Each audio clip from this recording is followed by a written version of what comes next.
Welcome to the Coaching Revealed podcast series on health and wellness coaching. I'm one of the podcast hosts, Emily Tarani. In today's episode, Jeff Hull, Executive Director of the Institute, interviews Dr. Gail Gazelle and Dr. Les Schwab, both renowned leadership and wellness coaches with extensive experience in healthcare. They share their career journeys from being practicing physicians to impactful physician coaches, shedding light on the intersection of medicine and coaching. We dive into their personal transformations through coaching, highlighting the power of envisioning the future and overcoming self-limiting beliefs. In addition to overcoming challenges, both guests emphasize the need for physicians to embrace vulnerability and adapt to the changing landscape of healthcare. Dr. Schwab and Dr. Gazelle share insights from their research on effective coaching practices for physicians, highlighting the role of self-awareness and relationship building in coaching engagements. As the conversation progresses, they explore the future of coaching in healthcare, touching on the role of coaching programs in medical education and the potential for a more relational leadership style to reduce burnout among physicians. Join us as we uncover the transformative potential of coaching in the healthcare space on Coaching Revealed. Well, hello, everyone, and welcome to Coaching Revealed, the Institute of Coaching's podcast. My name is Jeffrey Hull. I'm the Executive Director of the Institute of Coaching. And in this podcast, we are really excited to delve deeply into the backgrounds, the knowledge of some of our most leading thought leaders, researchers, and coaches. And in this particular episode, we are going to dive into a very special and important area of coaching, and that's coaching in the healthcare space with physicians and physician leaders. And for that, I have two experts in the house. I have Dr. Leslie Schwab and Dr. Gail Gazelle. Both have many, many years of work as leadership coaches, as health and wellness coaches, but also as physicians. So they have unique backgrounds. And it's also important to note with both Gail and Les that they are an important part of the tribe at the Institute of Coaching. They've both been thought leaders with us, partners with us for many years.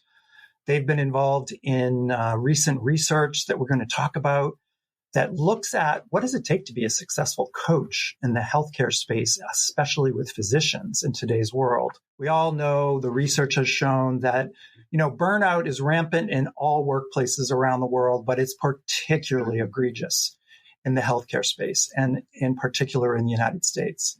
So we have experts that are well-versed in that world. And I am super excited to welcome both Gail and Les to join me today. How are you both doing? Doing well, thank you. Wonderful. Pleasure to speak with you today, Jeff. We at the Institute of Coaching know you both well from having had you as thought leaders with us over the years, as fellows with the Institute, and involved in different research projects. But I think a good place for us to start our discussion would be to hear a little bit about your individual backgrounds, because your stories themselves are interesting. It's not everyone that goes through the trouble of becoming a doctor and then actually practices clinically as a physician and then evolves toward coaching. But I'd like to have both of you maybe share a little bit about your path. Like, how did you first decide to become a doctor and then ultimately becoming a coach? Well, thank you. So my trajectory is that I was always interested in the field of end-of-life care.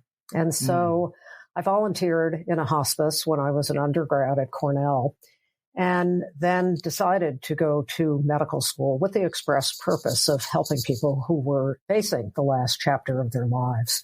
Went to medical school, did my residency in internal medicine here at one of the smaller Harvard teaching hospitals, and then began my work as an internist because it turned out that actually in the late 80s and 90s, palliative care wasn't even a field yet. So I worked in a large HMO here in Boston. And then when they were ready to start a palliative care program, they kind of looked around and thought, well, who can do this? I had actually done a medical ethics fellowship. So they thought, well, she knows something about ethics. Let's pick her to start an end-of-life training program. So I did that for many years. I worked in hospice. I became faculty at Harvard Medical School. And I loved the work. I really loved it. It's incredibly sacred work, helping families and individuals in this final chapter of their lives. But one day a light bulb kind of went off that was, gosh, I'm helping people who are dying. Maybe I could help people who get to live. And so we were just beginning to understand more about physician burnout. I had actually gotten coached myself and found it incredibly helpful. I'd had years of therapy for complicated issues from my childhood. Therapy was great, but coaching was almost like leapfrogging forward. It just almost felt like boulders shifting. And so I thought, well, maybe I can do something to assist colleagues who are struggling with burnout. So I pivoted, did my training at what was then the Coaches Training Institute, CTI. I did that in 2011 and hung out my shingle looking for physician clients that I could coach. Fast forward, I've had the pleasure of coaching well over 500 physicians and physician leaders since that time. I actually stopped my clinical career somewhat unexpectedly, actually due to an illness in my son. So I stopped my clinical career in 2013 and have just been doing coaching, wellness, writing books, etc. And I'll just share lastly that my most recent book came out last year, Mindful MD, 6 Ways Mindfulness Restores Your Autonomy and Cures Healthcare Burnout. And that certainly has a lot of bearing on what we're talking about today. Right. Yeah. Well, congratulations. That's a great topic, great timing, and certainly bringing your wisdom to those folks in need is incredibly helpful. Well, thank you. How about you, Les? How did you ultimately make the journey? Well, I'm looking back on my career, I think serendipity has been a huge factor. So one is that I was a bio major as an undergrad, but my mentor said, Les, if you want to get grants, get an MD instead of a PhD. I had no intention of being a clinician. So with that, I applied to medical school. And when I landed at Stanford, I realized I don't want to do research. Spent the remainder of medical school and my training also at a small Harvard teaching hospital, retrofitting myself to become a clinician. And that's what I thought. I really just want to be a clinician. And then my first job at the VA, my boss gave me a leadership position to be section chief for primary care at the department. Oh, what the heck, I'll try it. And of course, I liked it. I transitioned to private practice and was managing partner of that for several years. And then that practice got acquired by a large group practice here in Boston called Harvard Vanguard at the time, now called Atrius Health. And when the practice got acquired, I got brought in as the director for internal medicine for the system. And that's where Gail and I first met, actually. And then I was promoted to the chief medical officer in 2008. And at that point, the board wisely gave all the new C-suite people the chance to have a coach to learn their new jobs. So I called the best consultant I had ever worked with, who gave me the name of the best coach he knew, and she became mine. And she coached me for 2 years, and it was the most profound educational experience of my adult life, as it was so action-oriented. In a way, as Gail pointed out, that therapy is not necessarily. And it was so psychologically knowing and supportive. It really gave me great insight on how to transact what I was supposed to do or wanted to do into real-time stuff. After 5 years on that, I left and had fortunately some time to ponder what's next. So I went back to half-time clinical practice, but also got myself credentialed as a coach, having had such a great experience. And I got my training at something called the Gestalt International Study Center. It uses the same fundamental theory of human development, cognition, and meeting. How do human beings encounter and communicate effectively with each other? And I found it, after all my clinical years, so credible as a theory of how things actually are that all the coaching tools derived from it made sense to me. So I hung my shingle out in 2014 and slowly built up the coaching practice. Have loved it, and retired from clinical practice 2 years ago. You know, what was going through my mind as I was listening to both of you is interesting that you both had the experience of being coached. So I'm curious to hear a little more from both of you. What was it that the coach did for you when you had a coach that first time? It sort of was an aha, like this is really powerful. Yeah, I'll go first. It's a great question because I see my experience getting coached is really pivotal in my own life, not just my career journey, but my life journey. You know, coaching is so action oriented. Again, I'd had a lot of therapy, like many physicians and many human beings. I was pretty wounded from my childhood, and therapy had been great, but coaching, it was so much about self-limiting beliefs, frankly. and also patterns of reactivity, that it really helped me begin to separate kind of what was then and what's now. So therapy, was a lot about the past and retelling the difficulties, Right. but not necessarily about what is the future that I wanted. So my coach helped me envision what it was that I wanted. And let's face it, if you get in your car and you don't have a destination, you don't have any hope of getting there. So that alone, that kind of envisioning began to help me begin to think about what was the roadmap to get where I wanted. And again, it was partially burnout in my own career, but I also had a child on my own. I was raising that child. I had a busy academic career as well as a clinical career. I wasn't really living up to who I wanted to be. More, I would say, on the home front, but certainly as well as in my career in terms of how I was showing up. And my coach really challenged me, how do you want to be showing up, Gail? Who do you want to be in this one precious life that you get to lead? And let's really think about how you're going to get from here to there. So exercises like the future self, that wonderful envisioning who this future Gail, in my case, would be, was extraordinarily helpful. And then looking at patterns of self-criticism that I'd certainly learned in my family and accentuated in my medical training. Coaching really helped me unravel some of that and realize how antiquated and false it was. There were so many things that coaching helped me with, but as I said, it literally felt like boulder shifting. It just felt like things that I was going to go to my grave with that were immutable parts of who I was. All of a sudden, they weren't so immutable.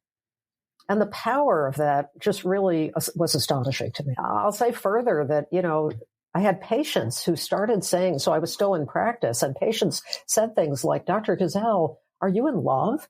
You look so happy now.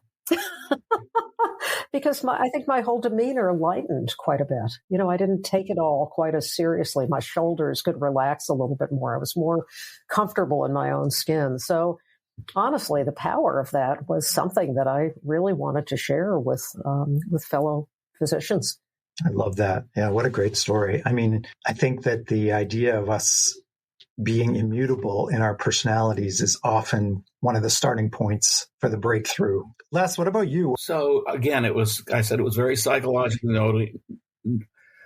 knowing and action oriented. So I had a new job, lots of new peers, no longer internists, and people with positions, not only clinical positions, but legal and finance and all that. So there was a lot really to learn about being a member of that leadership team. What coaching enabled me to do was to, first of all, change from some of my defaults, as well as help figure out some actionable items that would be coming up in my agenda as CMO. So in terms of dealing with my defaults, I did get a survey instrument which revealed to no surprise to me that I'm a people pleaser.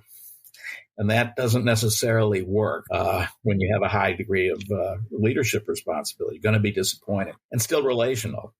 You maybe have to be disappointing over a task, but can you remain in relationship with that person? In the Gestalt world, they would say that my people pleasing has valence, that it's a strength actually. And don't abandon it, but can you increase your range? So this is not about changing who you are. It's about increasing your range so you can be more of who you are or want to be. And so there would be, practice, role play, and discussion and so forth, taking the insights that I too had acquired over many years of therapy before, but building them into something more contextualized to the job I had to do. Another thing was that even as an IM director, I hadn't done a lot of real delegation, but as CMO, it was impossible to continue to be the sole contributor. It was impossible to do that work without heavy reliance on other people. We'd set up the experiments in coaching. What would it be like if you delegated this task to, your chief of specialty services, and help deconstruct the feeling about it so that I really got to lay it all out there. And at that point could decide I can let go because I see the value in doing it. I'm gaining more than I'm losing by giving up such control and management, personal management, and to move on. So it would help me fill in the gaps for many things that I had to do to become successful at the new job. But as a model for further change, life change, or change in any other dimension. I just found it so powerful. Like I thought when I was trying to get positive change in my patients, when I had to prescribe stuff and get them to change their behaviors for the benefit of their own health, it was often very difficult. There was incredible resistance and personal restraining beliefs, as Gail pointed out. And when I got the coaching tools, that's what had really been missing for me as a clinician. That as a primary care doctor, I was going to have hope of having people change for the better. They had to, one, start believing in themselves, and two, had to be given some experiments to prove it could be done. And none of my clinical training experience at that point had that same power, even at that patient care level. Yeah, I love what you're sharing about creating the space with your coach to experiment with trying something new, with looking, as you said, Gail, into the future and envisioning, and then practicing, right?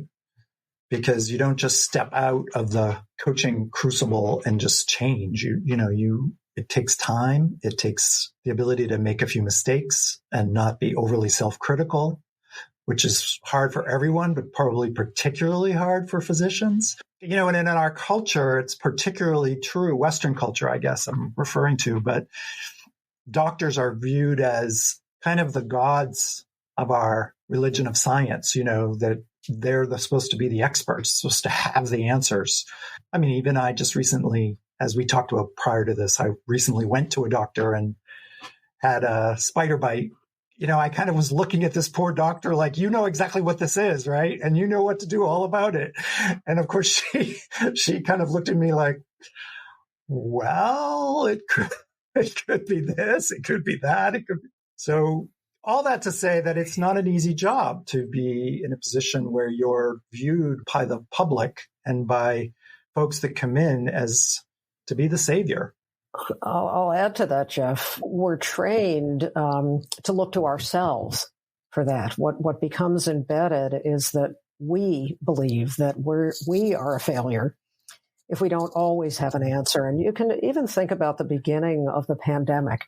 If you think back to March, April, May, June of 2020, when there were no answers, right? There was a shortage of personal protective equipment. People were at very high risk. Levels of mortality were very high.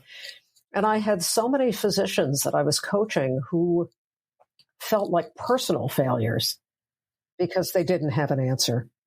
Physicians who were, spending weeks at a time at hospitals under tremendous fear and risk of their own health, of bringing it home to their families, who were sacrificing a great deal, and yet who couldn't appreciate all of the good they were doing because they were so caught in, I'm a failure because I can't figure this out. And to me, that's very emblematic of something that's very problematic in our training. There are a lot of things that are problematic in medical training when Les and I, who are both white-haired, training, but tragically still here, in 2024, there are a lot of things that we learn in our training that we always have to be the all-knowing paragon. We always have to have an answer. We have to be in control, in command. We can't show any vulnerability.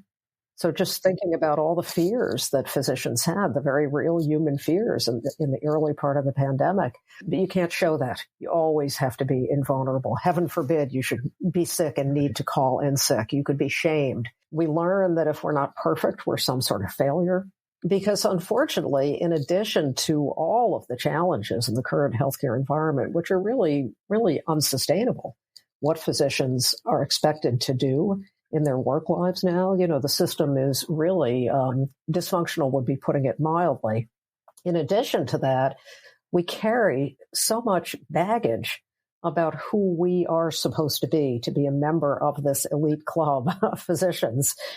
And to me, it's that combination that can really topple us and can really lead to a lot of burnout. So system is broken. There's that component.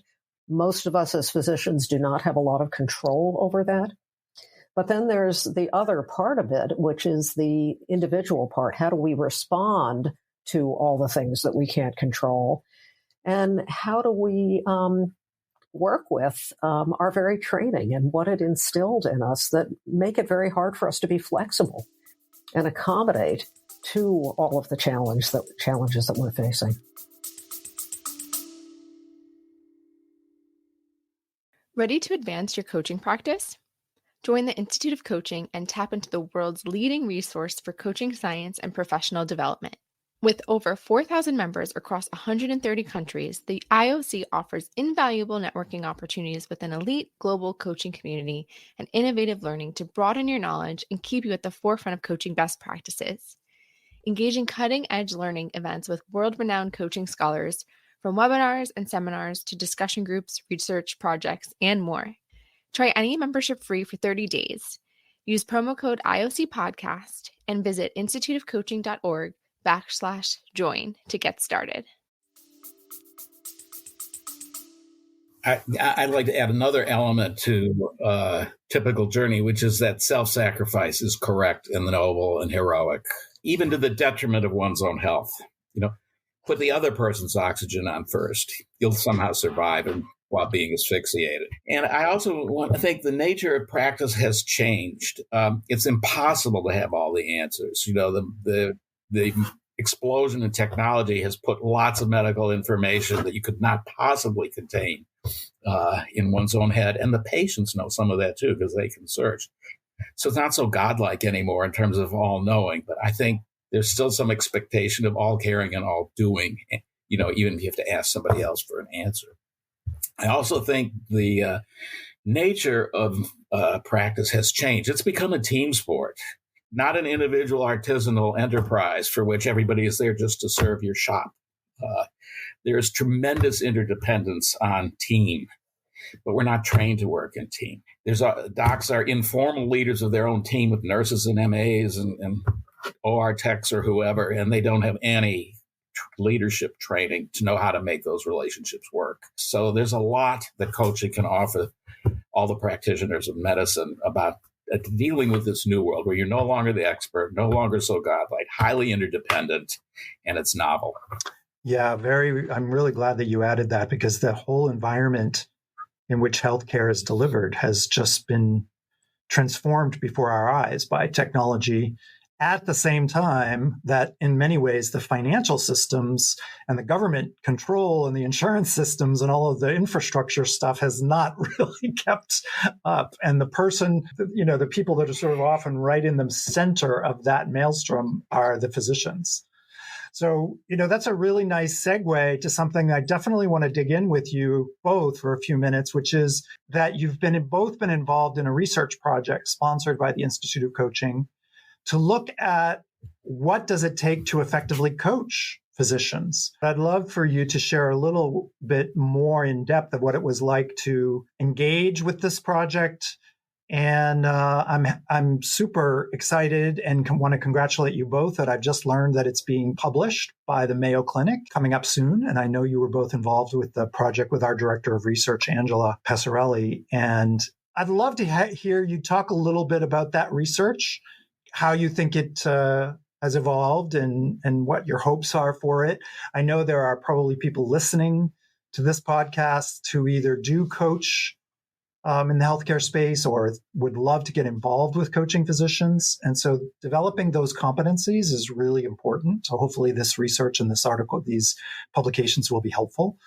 So I don't know which one of you wants to jump in, but I'm curious to learn more about your thoughts on the competencies it takes to effectively coach physicians. Well, I can start and happily let Gail continue and complete. We both felt that, the medical profession, because of the distress it's in as a whole and the ill fit of the medical journey of physicians to feel safe, effective, and continue to do meaningful work, doesn't allow them to do it. They're trapped by their own inhibitions and suppositions and cultures and so forth. And the world of medicine has become much less friendly to a sense that one is becoming a good physician.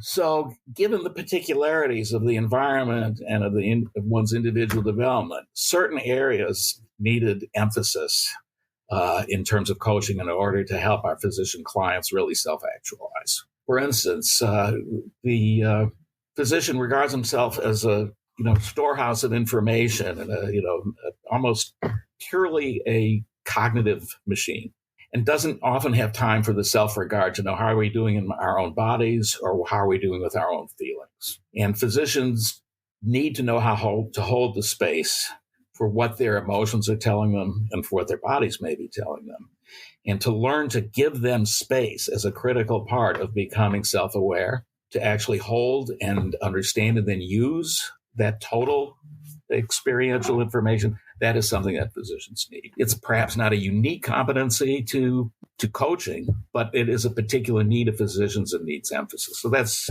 just one example of a competency. Also, this business about becoming more interdependent and having to let go of the heroic ideal, for which we were amply rewarded until we found it to be so isolating and difficult to continue to be. Helping to deconstruct that kind of notion is a particular need of physicians, and the associated competencies needed to be able to do that, move them from the notion of this is how you have to be to this is what do I really want to be. We're also concerned that coaching is a relatively new field and takes all comers who can say that they're a coach, and that given the distress of the medical profession and its importance in our culture, that it was really important to assert that people who claim to be good for coaches, physicians, actually have the substance of what they need to do. A lot of people are entering the fray of coaching physicians. A lot of physicians are becoming physician coaches, and certainly many non-physicians. And I do a lot of coach mentoring.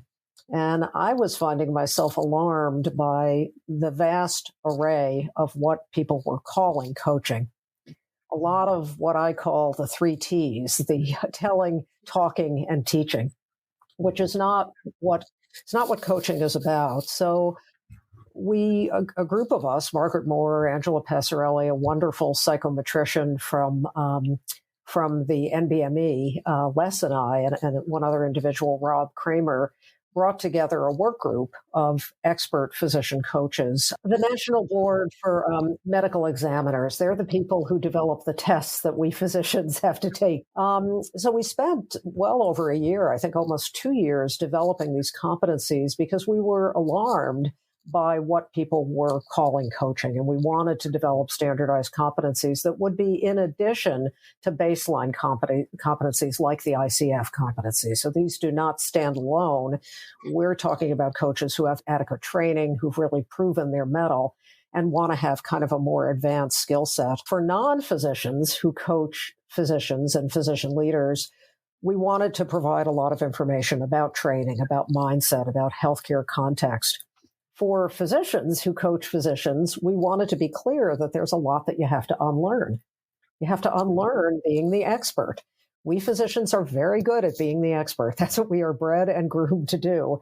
And that is the opposite of what we do when we are coaches. We're there to get curious about who this human being is and what's going on for them. We're taking them on a learning journey. We're there to learn. We're not there to tell them or to instruct them, or to be, the one who has the bright ideas. So there's really a tremendous amount that we have to unlearn. So the competencies, I'm really proud to say, kind of combine those two backgrounds, really, because we're not here to say, the IOC certainly is not here to say that only physicians can coach physicians. Far from it. Anyone who is trained and really good at their trade as a coach can coach physicians. But there are competencies that are needed. So we're really thrilled that it's coming out in a major medical journal, the Mayo Clinic Proceedings. We don't have an exact publication date, but we really think it'll help everyone in the coaching field kind of go up a level to really sharpen their game. And for people who are bringing coaches on, either individually or with an organization, that they have some idea of what these competencies are, because we well know that many sponsors and stakeholders, they don't really know what this coaching thing is all about, right? So we hope it can be helpful in coach training, in coach selection, and for individual coaches and for physicians who are seeking a coach. And I just want to clarify, too, we're not in any way thinking that physicians are the only people in healthcare who can benefit from coaching. We wanted to start with physicians. We knew that there would be different issues for nurses, for therapists, for the many technicians, et cetera, who work in healthcare. But the starting point was physicians. I wanted to add one technical note about the research, too, which is that thanks to Angela and her, excellent background in research, that to arrive at expert opinion in the social sciences, you use a process called a Delphi process, which means gets a certain panel of people together to put out an initial document and then vet it with stakeholders of all categories, physicians, coaches, people who sponsor coaching, people who are buying coaching, medical leaders, so forth, and vet the initial document with them. And then find the concordance with our recommendation, which was very high when we put it out to about 100 people, which gave us the confidence to go and make a final document and gratefully have it accepted for public. From my standpoint, where I sit in my role as part of the leadership team and being peripherally involved, obviously Angela and Margaret have been really shepherding the process. But I think it's really a wonderful example of what the Institute of Coaching can provide to the coaching profession as it evolves. And that leads me to want to talk to you towards the end of our discussion a little bit about how you see the future. I know that, as Gail said, a lot of the system is broken. I don't think it's been fixed. The pandemic sort of brought it all maybe out to a place of visibility in terms of how fractured and challenging our healthcare system is in the U.S. in particular. In other parts of the world, some aspects of healthcare may be working more effectively, but they have their own, each country has its own unique challenges. But I'm curious to hear, as you coach younger physicians, are you even cautiously optimistic that some of this is starting to permeate and people starting to take care of themselves, thinking a little bit differently about their roles? Certainly coaching has a role to play in that, but what are your thoughts as far as the future of the space? Well, I am probably a cup half full person, but I'm more than that, a pragmatist. When we make finances the core of healthcare, it will only lead to problems. When we take it away from being the human endeavor that it is and we make it about profits and bottom line, it's going to be very hard to have a functional system that meets the needs of both patients and of the many individuals who provide the care. I see a lot of hopefulness in a couple of arenas. One, many medical schools now have coaching programs for their medical students. This has actually become a widespread trend. Many residencies are offering coaching programs for their trainees. And so what that is starting the whole idea of coaching conversations. Les touched on that, how coaching conversations can really benefit us in the exam room and on the hospital wards. They can help us take much better care of the vulnerable human beings who, come to us in need.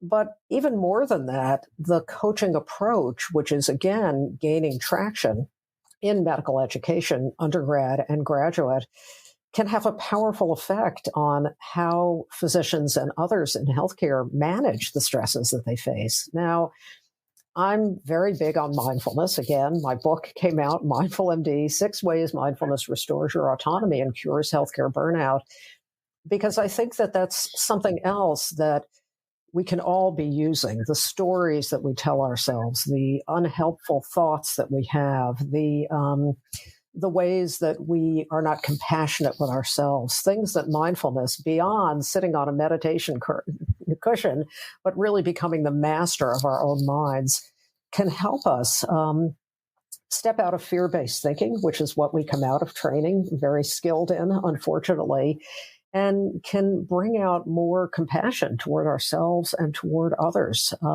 There, unfortunately, is a lot that none of us can change. The corporatization of healthcare is not about to stop anytime soon. The demands of the electronic health record are not about to stop. But what can stop and what we can all contribute to is, what can I do today to have the healthcare system I want to have? How do I want to be showing up? because a lot of us in healthcare are not showing up as our best. We feel so done unto by a broken system that we're kind of acting out in a lot of ways. We're not treating our colleagues, let's say, and coworkers with the respect that we all need to have for one another. So for me, the mind training that mindfulness provides can really help all of us do better. And each of us take responsibility for the part that we can control, which is ourselves and showing up how we want to be showing up, how we're going to look back and be proud of. To answer your first question, what are the younger physicians like? I think there have been some changes for the better. I think they're increasingly aware that the demands of personal life are legitimate and need to be structured into the whole of their time. I think they understand that they are interdependent in a way that my generation did not. But they also still feel very done unto because, as Gail points out, the sense of control is very limited. So I'm posing the question, how can you recover a sense of agency or immediate workmates?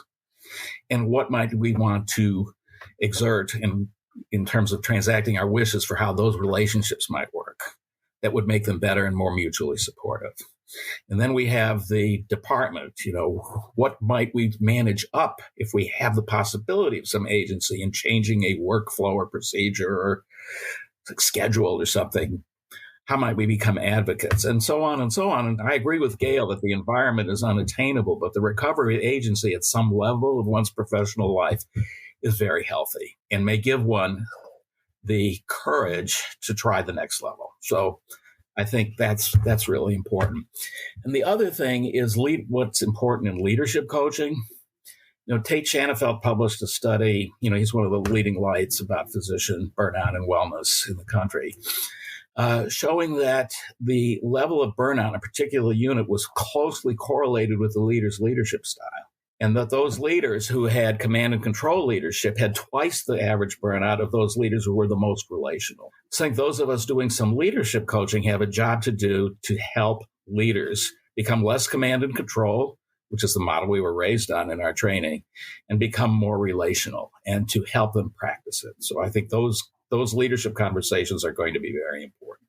Yeah, it's so interesting because what I'm listening as I hear the two of you playing bookends, what's striking me is that you're both optimistic around the evolution of what I would call intrapersonal and interpersonal development for the next generation. In other words, what Gail is pointing to is taking accountability for yourself and what you can, as you develop yourself, your mindfulness, which the science absolutely underpins in terms of the benefits of being self-reflective and contemplative and not just sitting on a cushion, as you said. And then, Les, you're talking more on the interpersonal level, which is you don't do any of that in isolation. You do it all as part of a relational dynamic with a group. And so coaching can be supportive of both ends of that spectrum. And you both articulated that so well.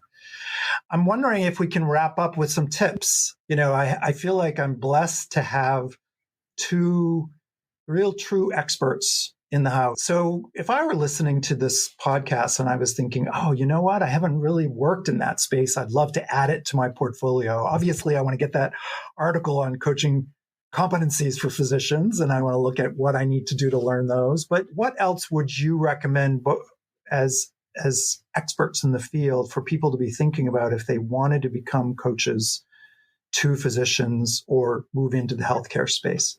Les, do you want to go first? Well, just to recognize that it is a particular journey and what the inner journey of becoming a physician has been and is becoming. Become familiar with the particulars of the mindset, of the particular hurdles jumped, of what the working life is like.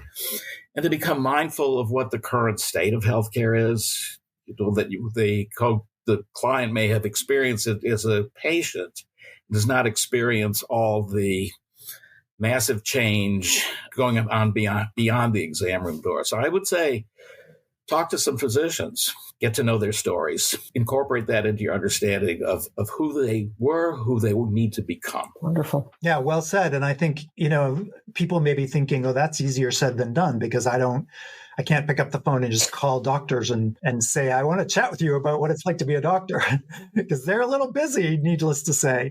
But to your point, Les, that actually, is a little bit of a promo for the Institute of Coaching, because there are people like you folks, and there are others that are part of our tribe, that are MDs that have worked in healthcare spaces, whether they're the head of nursing or the head of, physician in groups, and they do coaching, or they've had coaches, or they're exposed. So, that's one way to network with physicians, is to get involved with the Institute. So, well, let me just add two things. One, which is a tip for physicians who are coaching physicians, which is stop the 3 T's, the telling, teaching, and talking. It's not about your bright ideas and you're being the expert about who this human being is.